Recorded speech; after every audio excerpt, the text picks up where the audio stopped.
Hello viewers, welcome to the BA 5th semester history class students. 5ನೇ semester ವಿದ್ಯಾರ್ಥಿಗಳಿಗೆ ಇತಿಹಾಸ ವರ್ಗಕ್ಕೆ ಸ್ವಾಗತ. ಹಿಂದಿನ ಕ್ಲಾಸ್ನಲ್ಲಿ 1773ರಲ್ಲಿ ಜಾರಿಗೊಳಿಸಲಾದಂಥ ರೆಗ್ಯುಲೇಟಿಂಗ್ ಕಾಯ್ದೆ ಬಗ್ಗೆ ಚರ್ಚೆ ಮಾಡ್ತಾ ಇದ್ದೆ. ಪ್ರಾಸ್ತಾವಿಕವಾಗಿ ಅದರದ ಕೆಲವು ವಿಷಯಗಳನ್ನು ಹೇಳಿದ್ದೆ. ಯಾವ ಕಾರಣಗಳಿಂದಾಗಿ ಈ ಕಾಯ್ದೆಯನ್ನು ಜಾರಿಗೊಳಿಸಲಾಯಿತು ಅದನ್ನು ಕೂಡ ವಿಷಯ ತಿಳಿಸಿದ್ದೇನೆ. ಇವತ್ತು ಇದರ ಮುಖ್ಯ ಅಂಶಗಳೇನಾಗಿವೆ. The regulating act which was brought into force in 1773. We have discussed the introduction, causes for the introduction of this act. Now we will try to understand what are the important provisions of this act. As I told you, this is a 10 marks question. 10 ಅಂಕದ ಪ್ರಶ್ನೆ ಇದೆ ಇದು. So what were the provisions laid down in this act for the regulation of the administration of the company? Company ಆಡಳಿತವನ್ನು ಸುಧಾರಿಸಲು ಇಲ್ಲಿ ಬರುವಂಥ ಕೆಲವು ಮುಖ್ಯ ನಿಯಮಗಳು ಯಾವಾಗಿತ್ತು, ಕಾಯ್ದೆಗಳು ಏನಾಗಿತ್ತು, ಅದರ ಮುಖ್ಯ ಅಂಶಗಳು ಏನಾಗಿತ್ತು. So if you look at here the provisions, we are going to broadly classify it into two parts. ಈ ಅಂಶಗಳು ಏನವೆ ಇವನು ಎರಡು ಭಾಗದಲ್ಲಿ ನಾವು ನೋಡೋಣ. The provisions relating to the company in England, the headquarters. East India company ಏನು ಮುಖ್ಯ ಆಡಳಿತ ಕಚೇರಿ ಇಂಗ್ಲೆಂಡಲ್ಲಿದೆ, ಅದಕ್ಕೆ ಸಂಬಂಧಪಟ್ಟಂಥ ಕೆಲವು ನಿಯಮಾವಳಿಗಳು. ಹಾಗೆ here the East India company in India, ಭಾರತದಲ್ಲಿರುವಂಥ ಈಸ್ಟ್ ಇಂಡಿಯಾ ಕಂಪನಿ ಏನಿದೆ ಅದಕ್ಕೆ ಸಂಬಂಧಪಟ್ಟಂಥ ಕೆಲವು ನಿಯಮಗಳು. So we are going to study the rules that were framed for the headquarters in England and for the East India Company in India. So first we will try to know what were the rules here mainly for the regulation of the East India Company headquarters England. ಮುಖ್ಯ ಆಡಳಿತ ಕಚೇರಿ ಇಂಗ್ಲೆಂಡ್ನಲ್ಲಿ ಏನಿದೆ ಅದನ್ನು ಒಂದು ಸರಿಗೊಳಿಸಲು ಅಲ್ಲಿ ಹಾಕಲಾದಂಥ ಕೆಲವು ನಿಯಮಗಳು ಅಥವಾ ಬರುವಂಥ ಕೆಲವು ನಿಯಮಗಳು.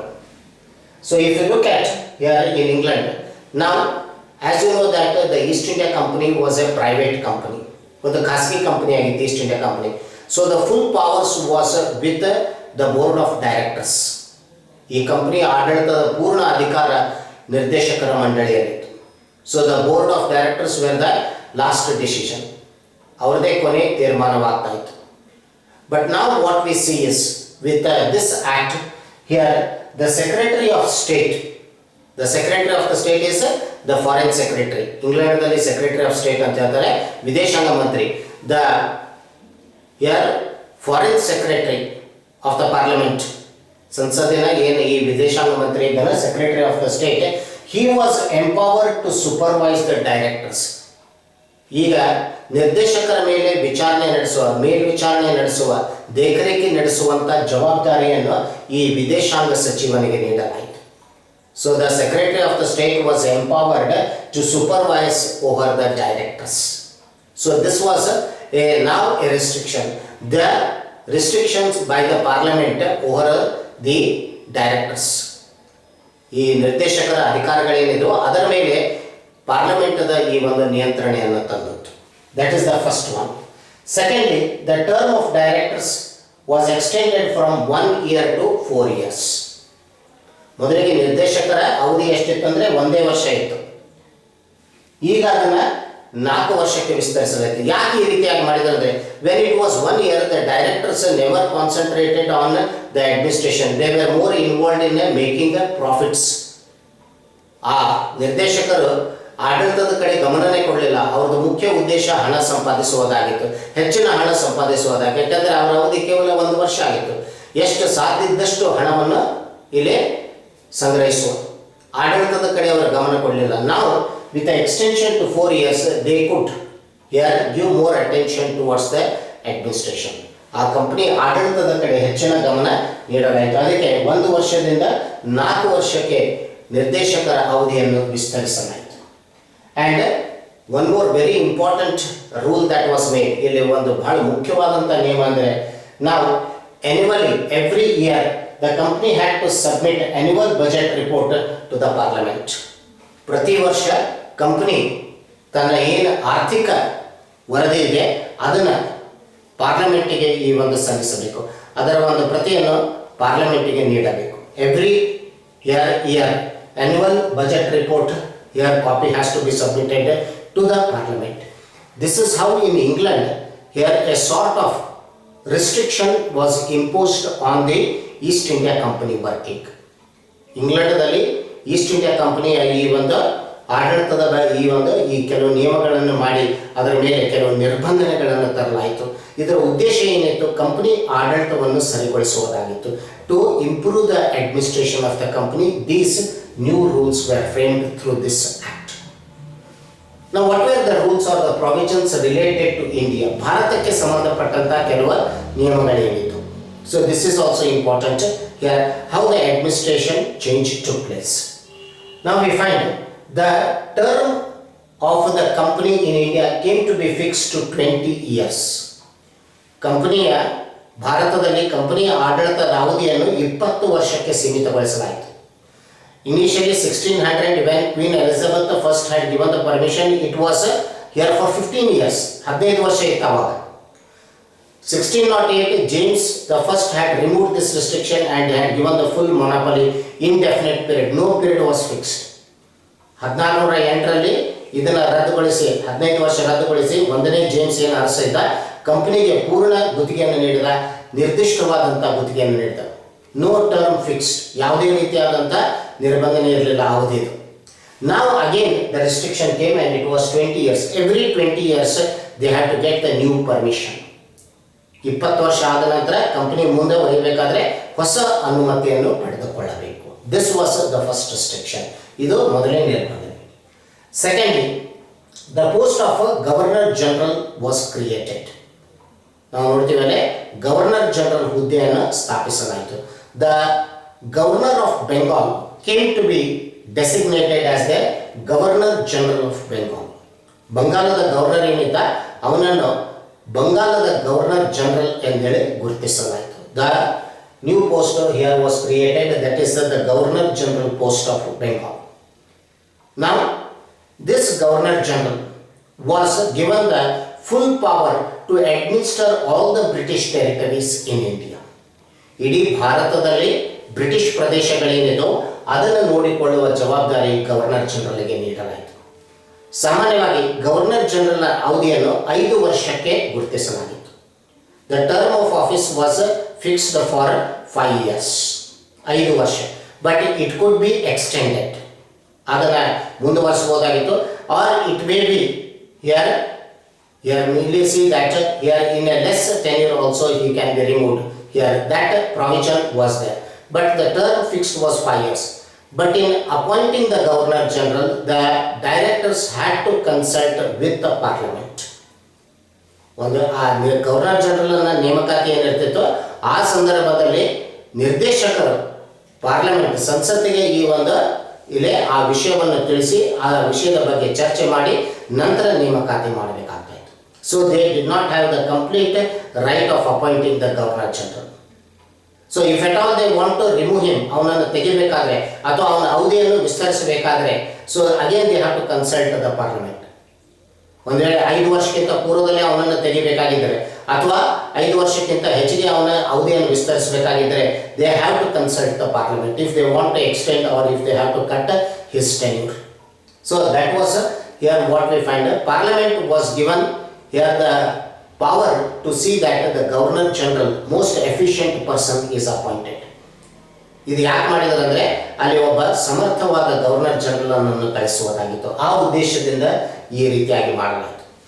To assist the governor general, a council of 4 members was appointed. A council of 4 members, governor ಜನರಲ್ನ ಸಹಾಯಕ್ಕಾಗಿ 4 ಮಂಡಳಿಯ ಒಂದು ಸದಸ್ಯರ ಸ್ಥಾಪನೆಗೊಂಡಿತು. 4 ಸದಸ್ಯರಿರುವಂತಹ ಒಂದು ಕೌನ್ಸಿಲ್ ಅಥವಾ ಮಂಡಳಿಯನ್ನು ಸ್ಥಾಪಿಸಲಾಯಿತು. A 4 members council was appointed here and their term was also fixed to 5 years. ಅವರ ಅವಧಿ ಕೂಡ 5 ವರ್ಷವಾಗಿತ್ತು. So Governor General, and it is also called as Governor General Council, which had 4 members, 4 ಸದಸ್ಯರಿದ್ದರು. Now suppose in case if the Governor General place falls vacant, ಒಂದು ವೇಳೆ ಅವನ 5 ವರ್ಷ ಅವಧಿ ಮುಗಿಯಕ್ಕಿಂತ ಪೂರ್ವದಲ್ಲಿ ಅವನ ಇಲ್ಲೇ ಅವಧಿಯನ್ನು ಅಂತ್ಯಗೊಳಿಸಲಾಗಿದ್ದರೆ ಅಥವಾ ಗವರ್ನರ್ ಜನರಲ್ ಹುದ್ದೆ ಖಾಲಿಯಾಗಿದ್ದಾಗ ಆ ಸಂದರ್ಭದಲ್ಲಿ the senior most in age of the council use to act as governor general. ಕೌನ್ಸಿಲಲ್ಲಿ ಏನು ಅತ್ಯಂತ ವಯಸ್ಸಿನಲ್ಲಿ ಹಿರಿಯವನಾಗಿರ್ತಾ ಇದ್ದ ಅವನು ಗವರ್ನರ್ ಜನರಲ್ ಆಗಿ ಈ ಒಂದು ಕಾರ್ಯನಿರ್ವಹಿಸ್ತಾ ಇದ್ದ. So he was the incharge governor general till the new governor general comes. ಇನ್ನೂ ಹೊಸ ಗವರ್ನರ್ ಜನರಲ್ ಬರೋಕ್ಕಿಂತ ಪೂರ್ವದಲ್ಲಿ ಹಿರಿಯ ವ್ಯಕ್ತಿ ಯಾರಿರ್ತಾರೆ ಕೌನ್ಸಿಲ್ನಲ್ಲಿ ಅವನ ಗವರ್ನರ್ ಜನರಲ್ ಕಾರ್ಯವನ್ನು ನಿರ್ವಹಿಸ್ತಾ ಇದ್ದ. And the decision that has to be taken it was on the majority of the council decision. ಯಾವುದೇ ವಿಷಯದ ತೀರ್ಪನ್ನು ತೆಗೆದುಕೊಳ್ಳಬೇಕಾದ್ರೆ ಮಂಡಳಿ ಅಥವಾ ಈ ಕೌನ್ಸಿಲಿನ ಬಹುಮತದ ಮೇಲೆ ತೆಗೆದುಕೊಳ್ಳಬೇಕು. ನಾವು if at all there was equal vote, 2-2 ಆಗಿದ್ದರೆ in this case governor general was given the right to mainly cast the vote which is called as a decision vote. ಒಂದು ವೇಳೆ ಕೌನ್ಸಿಲ್ನಲ್ಲಿ 2-2 ಸಮಾನವಾಗಿ ಬಂತಂದರೆ ಅಂಥ ಸಂದರ್ಭದಲ್ಲಿ ನಿರ್ಣಾಯಕ ಮತವನ್ನು ಚಲಾಯಿಸುವ ಅಧಿಕಾರ ಗವರ್ನರ್ ಜನರಲ್ಗೆ ಇತ್ತು to come to a conclusion. So these were all the arrangements that were made. And Warren Hastings was named in the act as the first governor general of Bengal. Warren Hastings ಅನ್ನು ಬಂಗಾಲದ ಪ್ರಥಮ governor general ಎಂದು ಕಾಯ್ದೆಯಲ್ಲಿ ತಿಳಿಸಲಾಯಿತು. So first governor general was Warren Hastings.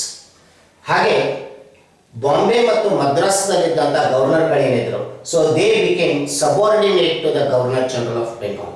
ನಾವು they became the subordinate officers. ಮೊದಲಿಗೆ ಬಂಗಾಲ್, ಮದ್ರಾಸ್, ಮುಂಬೈ ಇವರು ಏನು ಗವರ್ನರ್ಗಳಿದ್ರು ಸ್ವತಂತ್ರವಾಗಿ ಅವರು ಕಾರ್ಯನಿರ್ವಹಿಸ್ತಾ ಇದ್ರು. ನೇರವಾಗಿ ಅವರ ನಿರ್ದೇಶಕರ ಕೂಡ ಸಂಪರ್ಕ ಇತ್ತು ಇಂಗ್ಲೆಂಡ್ನಲ್ಲಿ.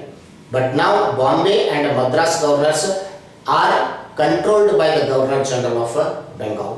ಬಂಗಾಲದ ಗವರ್ನರ್ ಜನರಲ್ ಅಧಿಕಾರಕ್ಕೆ ಒಳಗಾದರು ಬಾಂಬೆ ಮತ್ತು Madras governors. They are made subordinates to the governor general of Bengal.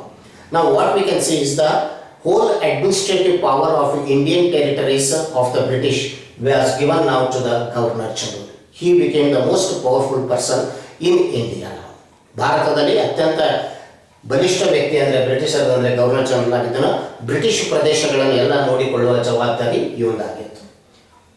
And the act also established a supreme court at Calcutta. ಕಲ್ಕತ್ತಾದಲ್ಲಿ ಒಂದು ಸುಪ್ರೀಂ ನ್ಯಾಯಾಲಯವನ್ನು ಸ್ಥಾಪಿಸಲಾಯಿತು. ಸುಪ್ರೀಂ ಕೋರ್ಟ್ ಸರ್ವೋಚ್ಚ ನ್ಯಾಯಾಲಯವನ್ನು ಸ್ಥಾಪಿಸಲಾಯಿತು. By this act which acted as a judiciary of the ಕಂಪನಿದ ಇದು ಅಲ್ಲೇ ನ್ಯಾಯಾಂಗವಾಗಿತ್ತು. And we find Ejaz Impey was the first chief justice. Elijah Impey or Ejaz Impey, Elijah Impey ಅಥವಾ ಎಜಾಜ್ ಇಂಪೆ ಇದರ ಪ್ರಥಮ ಮುಖ್ಯ ನ್ಯಾಯಾಧೀಶ ಆಗಿದ್ದನು. The court here mainly was established, the Supreme Court at Calcutta was established. And followed by this, here another most important thing was abolition of the dastaks. Dastaks were abolished. Company officials should not involve in private trade and they should not also take gifts, presents, bribes from the natives. ಇದು ಬಹಳ ಮುಖ್ಯವಾಗಿದೆ. ದಸ್ತಕಗಳ ರದ್ದುವಾಯಿತು. Company ಕೆಲಸಗಾರರು including the council members, company ಕೆಲಸಗಾರರು ಯಾವುದೇ ರೀತಿಯಾದಂಥ ಖಾಸಗಿ ವ್ಯಾಪಾರದಲ್ಲಿ ತೊಡಗಬಾರದು. ಹಾಗೆ ಸ್ಥಳೀಯ ಜನರಿಂದ ಯಾವುದೇ ಕಾಣಿಕೆಗಳನ್ನು ಮತ್ತು ಲಂಚವನ್ನು ತೆಗೆದುಕೊಳ್ಳಬಾರದು. They should not accept any gifts, presents or bribe from the locals. This was the restriction. So if any servant is found so, it was an offense. ಈ ರೀತಿಯಾಗಿ ಇಲ್ಲಿ ಒಂದು ವೇಳೆ ಕಂಪನಿ ಕೆಲಸಗಾರ ಏನಾದರೂ ಲಂಚ ತೆಗೆದುಕೊಂಡ್ರೆ, ಕಾಣಿಕೆಗಳನ್ನು ಸ್ವೀಕರಿಸಿದರೆ ಸ್ಥಳೀಯ ಜನರಿಂದ ಅದು ಅಪರಾಧವಾಗ್ತಾ ಇತ್ತು. And they would be subjected to punishment, ಅವರಿಗೆ ಶಿಕ್ಷೆ ವಿಧಿಸಲಾಗ್ತಾ ಇತ್ತು.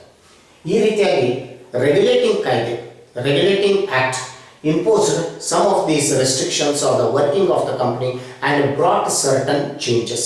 ಕೆಲವು ಬದಲಾವಣೆಗಳನ್ನು ಇಲ್ಲಿ ತರಲಾಯಿತು. ಈ ಒಂದು ಕಂಪನಿ ಆಡಳಿತದಲ್ಲಿ, ಅದು ಭಾರತದಾಗಿರ್ಬೋದು ಅಥವಾ ಇಂಗ್ಲೆಂಡದಲ್ಲಿ ಮುಖ್ಯ ಆಡಳಿತ ಕಚೇರಿ ಆಗಿರ್ಬೋದು.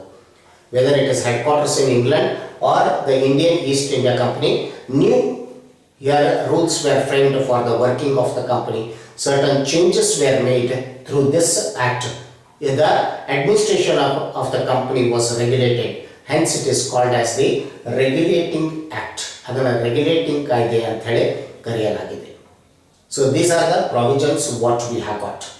And in the conclusion we have to say ಇಲ್ಲಿ ಈ ಒಂದು ಸಮಾರೋಪದಲ್ಲಿ so this act here which was a first major act here passed by the parliament ಸಂಸತ್ ತಂದಂತ ಒಂದು ಪ್ರಧಾನ ಕಾಯ್ದೆ ಆಗಿತ್ತು here in relation to the regulation of the company East India ಕಂಪನಿಗೆ ಸಂಬಂಧಪಟ್ಟಂತ ಮೊದಲ ಈ ರೀತಿಯಾದಂಥ ಒಂದು ಸಂಸತ್ತಿನಿಂದ ಪಾರ್ಲಿಮೆಂಟ್ದಿಂದ ಹೊರಬಂದಂಥ ಕಾಯ್ದೆ ಆಗಿತ್ತು it related to the administration of the company ಆಡಳಿತಕ್ಕೆ ಸಂಬಂಧಪಟ್ಟದ್ದಾಗಿತ್ತು and it was considered as a landmark in the history of East India ಕಂಪನಿಯ ಅವಧಿಯಲ್ಲಿ ಅಥವಾ ಅದರ ಈ ಒಂದು ಕಾರ್ಯದಲ್ಲಿ ಇದು ಒಂದು ಮೈಲುಗಲ್ಲು ಆಗಿತ್ತು it was in the life of the company ಅದರ ಅವಧಿಯಲ್ಲಿ ಇದು ಒಂದು ಮೈಲುಗಲ್ಲಾಗಿತ್ತು it was a milestone in the history of the East India Company.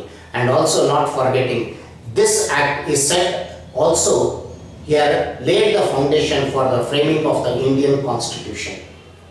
ಈ ರೆಗ್ಯುಲೇಟಿಂಗ್ ಕಾಯ್ದೆಯಿಂದ ಇದು ಬುನಾದಿಯಾಗಿತ್ತು ಅಂತ ಹೇಳಲಾಗಿತ್ತು ಮುಂದೆ ಭಾರತದ ಸಂವಿಧಾನದ ರಚನೆಗೆ it was the base so many acts which were passed in the British tenure when India was a colony of the British many acts like regulating act they are followed by that charter acts the Minto Morley Act the or it is also called as Indian Council Act followed by the Government of India Act of 1919 or Montego-Chelmsford Act 1935 Act these acts have provided in one way or the other here the base for our framing of the constitution ಇವೇನು ಕಾಯ್ದೆಗಳಿವೆ ಇವು ನಮ್ಮ ಭಾರತದ ಸಂವಿಧಾನದ ರಚನೆಯಲ್ಲಿ ಒಂದಲ್ಲ ಒಂದು ರೀತಿಯಾದಂಥ ಈ ಒಂದು ಇದೇ ಕೊಡುಗೆಯನ್ನು ಕೊಟ್ಟಿದೆ ಅಥವಾ ಸಹಾಯವನ್ನು ಮಾಡಿದೆ ಅಥವಾ ಇದು ಬುನಾದಿಯಾಗಿದೆ ಅಂತ ಹೇಳ್ಬೋದು ನಮ್ಮ ಸಂವಿಧಾನದ ರಚನೆಗೆ ಈ ಕಾಯ್ದೆಗಳು so these acts are the base for our here mainly the framing of the Indian constitution so it is one of the major act introduced here in 1773 which completely changed the structure and the character of East India Company ಈ ಕಾಯ್ದೆ ಮುಖಾಂತರ East India ಕಂಪನಿಯ ಸ್ವರೂಪ ಮತ್ತು ಲಕ್ಷಣ ಪೂರ್ತಿ ಬದಲಾವಣೆಗೊಂಡಿತು and we find here a new here many company in India as well as in England ಮತ್ತು ಅಲ್ಲಿ ಭಾರತದಲ್ಲಿ ಏನು ಈಸ್ಟ್ ಇಂಡಿಯಾ ಕಂಪನಿ ಇದೆ ಒಂದು ಹೊಸ ಸ್ವರೂಪದಲ್ಲಿ ನೋಡ್ತೀವಿ ಈ ಕಾಯ್ದೆ ಜಾರಿಗೆ ಬಂದ ನಂತರ so this is in the conclusion you have to write students ಇದನ್ನ ಸಮಾರೋಪದಲ್ಲಿ ಹೇಳಬೇಕು so remember this is one of the important act ಇದು ಒಂದು ಬಹಳ ಮುಖ್ಯ ಕಾಯ್ದೆಯಾಗಿದೆ ನಿಮ್ಮ ಪರೀಕ್ಷೆ ದೃಷ್ಟಿಯಿಂದ 10 ಮಾರ್ಕ್ಸ್ ಕ್ವಶನ್ನಲ್ಲಿ ಇದನ್ನು ಕೇಳ್ತಾರೆ it's a 10 marks question from your examination point of view so with this act I am completing the paper first paper 1 ಇಲ್ಲಿ ಮುಗಿಸ್ತಾ ಇದ್ದೀನಿ ನಾನು ಇದು ಕೊನೆಯ ಚಾಪ್ಟರ್ ಇದೆ ಇನ್ನು ನಾನು ಪೇಪರ್ 1 ತೆಗೆದುಕೊಳ್ಳೋದಂದರೆ 1857ರ ದೆಂಗೆ ಮತ್ತು map question so last I will be taking 1857 revolt and the map question so ನಾವು I will stop with the paper 1 and from my next class I will start with paper 2 the world history paper 2 ಏನಿದೆ world history ಅಲ್ಲಿ ವಿದ್ಯಾರ್ಥಿಗಳಿಗೆ choice ಇದೆ world ಹಿಸ್ಟ್ರಿಯನ್ನು ತೊಗೋಬೋದು ಅಥವಾ Karnataka history ತೊಗೋಬೋದು ಅಥವಾ European history ತೊಗೋಬೋದು ಟೂರಿಸಮ್ ತೊಗೋಬೋದು ಆದರೆ ನಮ್ಮಲ್ಲಿ ನಾವು ಪಾಠ ಮಾಡೋದು ಪ್ರಪಂಚ ಇತಿಹಾಸದ ಬಗ್ಗೆ so we are going to discuss about a modern world ಇದು ಆಧುನಿಕ ಪ್ರಪಂಚ the modern world we are going to discuss here so from next class I will start with the modern world and first I will give you the syllabus ಅದರ modern world syllabus ಏನಿದೆ ಅದನ್ನು ಮೊದಲಿಗೆ ಕೊಡ್ತೀನಿ ಅದರಲ್ಲಿ ನಾನು ಯಾವ ಪಾಠ ಮಾಡ್ತಾ ಇದ್ದೀನಿ ಅದನ್ನು ಹೇಳಿ ಆ ಪಾಠವನ್ನು ಪ್ರಾರಂಭ ಮಾಡ್ತೀನಿ in that which I will be taking I will tell to you and then I will start those topics and once again I will come back to here the 1857 revolt and also the map question I will be discussing in paper 1. So remember students, from next week I am commencing with the paper 2 world history, modern world history, ಆಧುನಿಕ ಪ್ರಪಂಚ ಇತಿಹಾಸ ಮುಂದಿನ ಕ್ಲಾಸಿಂದ ನಾನು ಪ್ರಾರಂಭ ಮಾಡ್ತಾ ಇದ್ದೀನಿ. So we'll continue it in the next class. Thank you.